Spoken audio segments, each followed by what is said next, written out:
If your Chevy Traverse won't start, you are likely dealing with one common electrical failure that we can fix in minutes.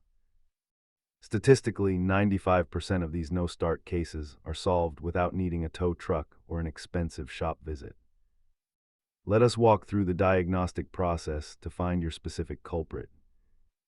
Always prioritize safety by wearing gloves and ensuring the vehicle is on level ground before messing with electrical components. Start by checking for common culprits like a drained battery or corroded cables that prevent power from reaching the starter motor.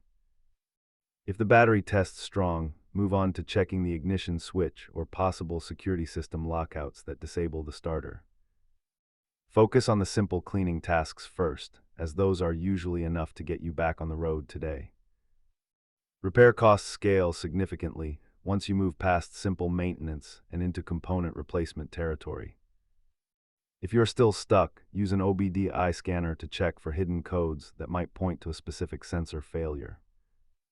Keep a basic toolkit in your car, including a multimeter and a wire brush to handle these electrical gremlins effectively.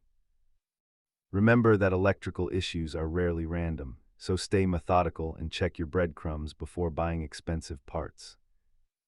If this guide helped you get your Traverse running again, hit that like button and subscribe for more troubleshooting tips.